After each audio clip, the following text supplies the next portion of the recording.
Olá, bom dia para você nesta quinta-feira, dia 28 de abril. Pode chegar, seja muito bem-vindo. Agora são 8 horas e 31 minutos no horário de Brasília. Vamos começar mais um dia bem informado. Nessa edição a gente fala sobre as projeções da taxa do desemprego no Brasil em comparação com o resto do mundo. Deputado Daniel Silveira é indicado para a comissão mais importante da Câmara. A gente fala também sobre a prévia da inflação oficial. Ela é puxada pelo preço da gasolina que volta a bater recorde. Nos destaques internacionais, depois de visitar Moscou, secretário-geral da ONU chega a Kiev. A taxa de desemprego do Brasil deve ficar entre as maiores do mundo neste ano. O levantamento da Agência de Classificação de Risco, Austin Rating, elaborado a partir das novas projeções do Fundo Monetário Internacional para a economia global, traz expectativas para um total de 102 países. No ranking, o Brasil aparece com a nona pior estimativa de desemprego no ano, com 13,7%. O percentual ficou bem acima da média global prevista para o ano, que é de 7,7%, e também da taxa dos emergentes, que é de 8,7%. Entre os membros do G20, o país tem a segunda maior taxa, ficando atrás apenas da África do Sul, que somou 35,2%. E o deputado Daniel Silveira foi eleito o novo presidente da Comissão de Constituição e Justiça da Câmara. Essa foi uma nova demonstração de força do Palácio do Planalto. O encontro com parlamentares governistas foi apresentado oficialmente como um ato público do Palácio do Planalto e de apoiadores do presidente no Congresso Nacional em favor da liberdade de expressão. Na prática, o evento foi uma resposta do presidente Jair Bolsonaro e de deputados que criticam a condenação do deputado federal Daniel Silveira, imposta pelo Supremo Tribunal Federal na semana passada. Em discurso, Bolsonaro subiu o tom na bancada. Alguém acha que é fácil decidir a graça do deputado Daniel? Não faltou gente para cima de mim. Você vai ter um problema com o Supremo? Olha as ações contra o governo que pode vir. Eu não posso acreditar em retaliação. O encontro do presidente Jair Bolsonaro com parlamentares aqui no Palácio do Planalto aconteceu minutos depois do deputado Daniel Silveira ser eleito vice-presidente da Comissão de Segurança Pública e titular da Comissão de Constituição e Justiça, considerada a mais importante da Câmara. Ele ainda pode ser eleito porque o processo de condenação no Supremo Tribunal Federal ainda tramita e também porque o presidente da Câmara, Arthur Lira, tem questionado a perda dos direitos políticos. Representando a bancada evangélica na Câmara, o deputado federal Marco Feliciano criticou de forma indireta as ações do STF. Ele também criticou a oposição.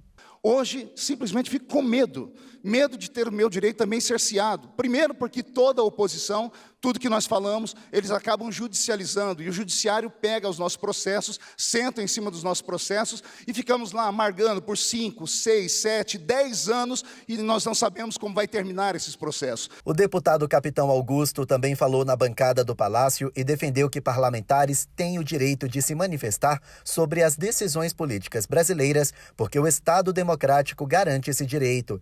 Ele é presidente da Comissão Parlamentar de Segurança na Câmara dos Deputados e também manifestou apoio a Daniel Silveira. Infelizmente, nós tivemos o depoimento de dezenas de deputados que tiveram receio de vir aqui se manifestar pela liberdade de expressão, que é sinônimo de democracia. Um incêndio de grandes proporções destruiu um galpão de cerca de 5 mil metros perto do Aeroporto Internacional de Cumbica, em Guarulhos, na Grande São Paulo. Segundo o Corpo de Bombeiros, 28 viaturas e 90 agentes foram acionados para combater o incêndio no galpão que armazenava materiais de utilidades domésticas, com risco de alta combustão. Casas da vizinhança tiveram que ser esvaziadas e interditadas. Ainda não há confirmação se o incêndio foi provocado pela queda de um balão. E o preço da gasolina subiu pela segunda semana seguida e atingiu um novo recorde no país. O repórter Almeida Júlio tem pra gente as informações. Segundo a Agência Nacional do Petróleo, o aumento foi de 0,7%. Essa é a segunda alta em 2 semanas. O preço médio da gasolina está em R$ 7,27. Antigamente eu botava R$50. E agora? Agora tem que botar R$300. Cada vez mais difícil, né? O preço está ardido.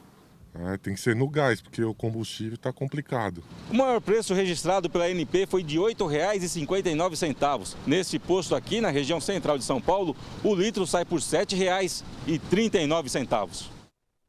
Pois é, todo mundo tem sentido essa diferença no bolso na hora de colocar o combustível. E puxada por essa alta da gasolina, a prévia da inflação de abril indicou a maior taxa para o mês em 27 anos. E em 12 meses, o indicador passou dos 12%. O Índice Nacional de Preços ao Consumidor Amplo, IPCA 15, que é uma prévia da inflação oficial do país, ficou em 1,73% em abril. É a maior taxa para o mês desde 1995. Segundo o IBGE, em março a taxa foi de 0,95%. E em 12 meses, o IPCA 15 acumulou alta de 12,03%, acima do registrado nos 12 meses imediatamente anteriores. No ano, os preços subiram em média 4,31%. A gasolina foi a principal responsável pela alta da inflação no mês, com alta de 7,51%. Também houve altas acentuadas do diesel, do etanol e do gás veicular, levando a alta dos transportes a 3,43% na prévia do mês. Ainda entre os transportes, as passagens aéreas que haviam recuado em março subiram em abril. Houve altas ainda nos preços dos táxis, nas passagens de metrô e de ônibus urbanos. Além dos transportes, outras altas também foram verificadas nos grupos de alimentação e bebidas, habitação, vestuário e artigos de residência. A média das expectativas do mercado para a inflação fechada de 2022 está atualmente em 7,65%, abaixo dos 10,06% registrados em 2021. A Câmara dos Deputados aprovou a volta do despacho gratuito das bagagens em voos nacionais e internacionais. A mudança faz parte da medida provisória que reformula a legislação do setor aéreo. Na votação, 273 deputados votaram a favor e 148 votaram contra. A emenda aprovada pelos parlamentares inclui um dispositivo do Código de Defesa do Consumidor, que proíbe as companhias aéreas de cobrarem qualquer tipo de taxa de despacho em voos nacionais de bagagens de 23 quilos e internacionais com 30 quilos. Muitos passageiros ainda não sabiam dessa decisão. Não mesmo. Não está sabendo? Inclusive, ontem eu comprei minha passagem e quando fui colocar a bagagem, o preço aumentou consideravelmente. Não tenho ideia, viu? Não tenho ideia, mas seria quase o valor de uma passagem, eu acho. Não estava sabendo. Isso é uma notícia boa? Com certeza. Atualmente, apenas as bagagens de mão com no máximo 10 quilos podem ser levadas de graça na cabine do avião. A Daniela mora em Pernambuco e costuma viajar com o marido e as duas filhas. E o valor de uma dessas viagens ficou bem salgado. Quando começou essa cobrança das bagagens, dos despachos, a senhora teve mais gasto na passagem aérea? Sem dúvida, quando a gente tem muitos filhos também, aí é que o preço se eleva por conta das crianças, né? A gente tem que levar tudo. Quando a senhora viaja com a família, com os filhos, marido, a senhora chega a gastar quanto só com as bagagens? Somos 4, por enquanto, e colocando aí uns 200 a 400 por pessoa, dependendo do período que a gente vai ficar fora, dá bastante dinheiro, né? Bote 1.000 e poucos a mais. Mais o valor da passagem? Olha, R$8.000, uma viagem básica com uma mala para cada um, para minha família toda. Os deputados alegam que as companhias aéreas não cumpriram a promessa de diminuir o valor das passagens. Muito pelo contrário, as viagens ficaram mais caras. Para você ter uma ideia, em um voo doméstico, o despacho de uma mala de 23 quilos custa, em média, R$100. Para o especialista do PROCON de São Paulo, o consumidor deve ficar atento caso o Senado aprove a medida, porque esse valor pode ser incorporado aos das passagens. As companhias aéreas sempre alegaram que a cobrança dessa tarifa de bagagem barateou o custo das passagens aéreas. Uma alegação que nunca foi comprovada no papel, nunca foi comprovada na ponta do lápis de modo perceptível ao consumidor. Essa obscuridade na informação é algo que precisa ser sanado pela Agência Nacional da Aviação Civil. E certamente, se não houver uma fiscalização, a proibição de cobrança deste valor resultará num aumento das passagens aéreas, mesmo que as empresas não consigam justificar esse aumento na ponta do lápis, no papel ao consumidor. Para o Sr. Moacir, além das bagagens gratuitas, as companhias precisam melhorar o atendimento. Eu acho que isso é o mínimo que as companhias aéreas podem oferecer para um cliente, já que o resto é tudo uma porcaria, porque o serviço de bordo não existe. Em nota, a Agência Nacional da Aviação Civil classificou a proibição de cobrança como um retrocesso ao desenvolvimento da aviação brasileira e do país, porque pressiona os custos das empresas aéreas, reduz a possibilidade de competição do setor e a ampliação da concorrência. Agora a gente fala sobre a invasão da Ucrânia, que completa hoje 64 dias.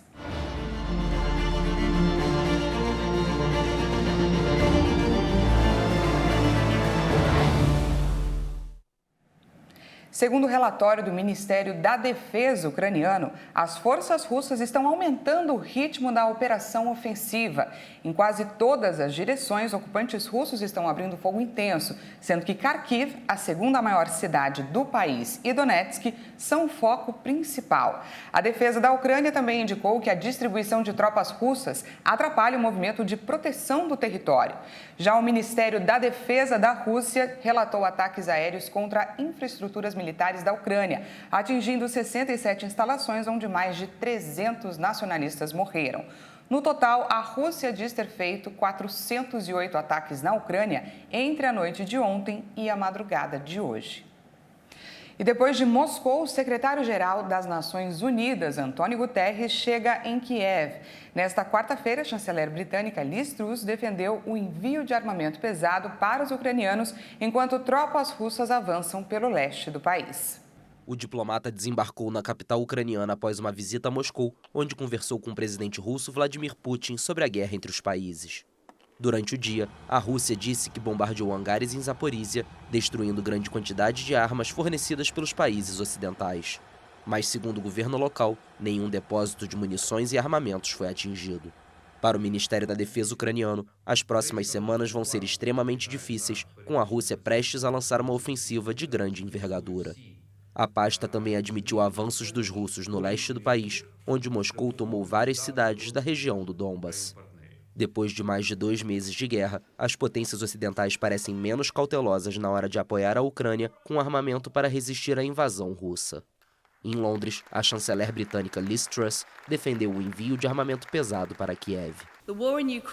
A guerra na Ucrânia é a nossa guerra, é a guerra de todos, porque a vitória da Ucrânia é um imperativo estratégico para todos nós. Armas pesadas, tanques, aviões, buscando fundo em nossos estoques, aumentando a produção. Precisamos fazer tudo isso. Mais cedo, no parlamento russo, Putin alertou que qualquer intervenção externa na operação militar receberia uma resposta fulminante. O empresário russo Oleg Tinkov, fundador do Tinkoff Bank, apelou para que o Ocidente ajude a colocar um fim no que chamou de guerra absurda. Em uma postagem direcionada a Vladimir Putin, ele diz que 90% dos russos são contra essa guerra e que não vê nenhum benefício numa guerra absurda em que morrem pessoas e soldados inocentes. Em 2014, Tinkov figurou na lista dos mais ricos da Rússia, mas a guerra foi determinante para derrubá-lo da lista dos bilionários. Depois do intervalo, a gente atualiza os números da pandemia, que registrou novo aumento nas mortes diárias. E ainda, dados apontam que os casos de sarampo explodiram quase 80% nos primeiros 2 meses do ano. Nós voltamos já.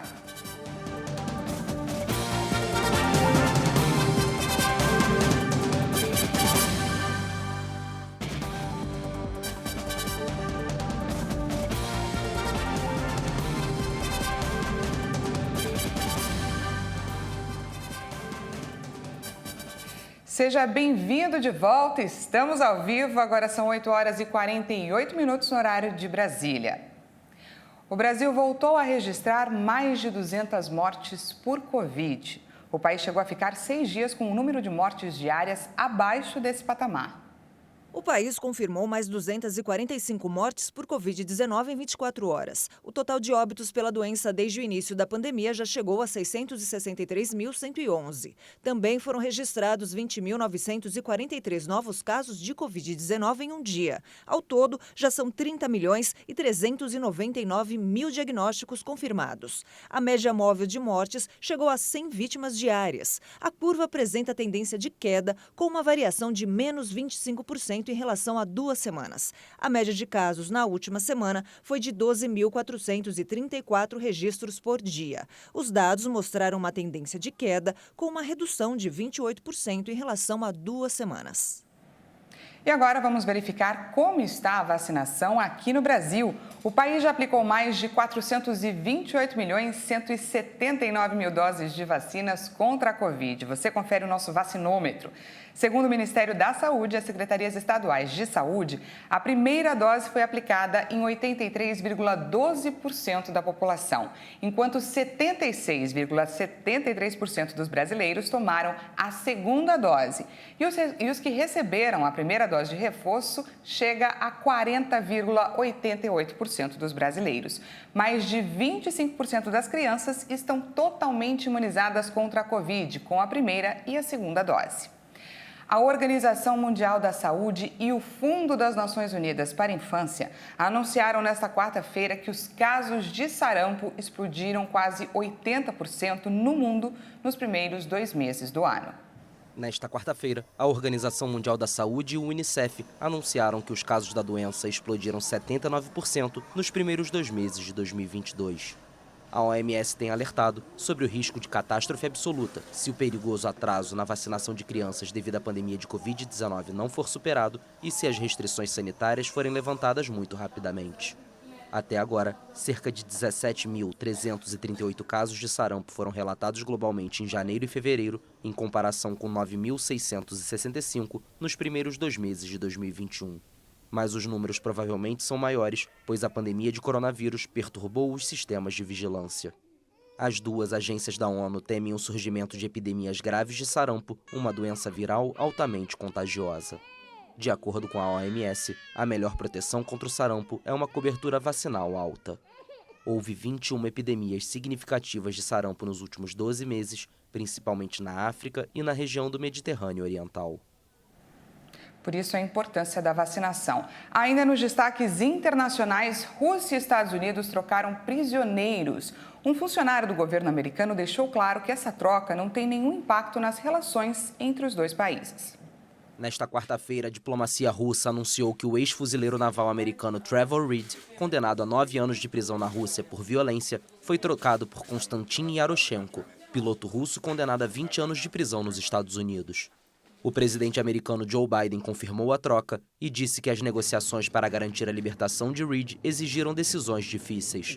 O democrata afirmou que o retorno seguro do ex-fuzileiro é uma prova da prioridade do governo em trazer para casa americanos mantidos reféns e injustamente detidos no exterior. Reed, de 30 anos, foi condenado em julho de 2020 por agredir 2 policiais durante uma festa na capital russa, em agosto do ano anterior, quando estava embriagado. O americano negou a agressão e denunciou um julgamento político, em um contexto de altas tensões entre Washington e Moscou. Yaroshenko, por outro lado, foi preso em maio de 2010 na Libéria por agentes dos serviços secretos dos Estados Unidos.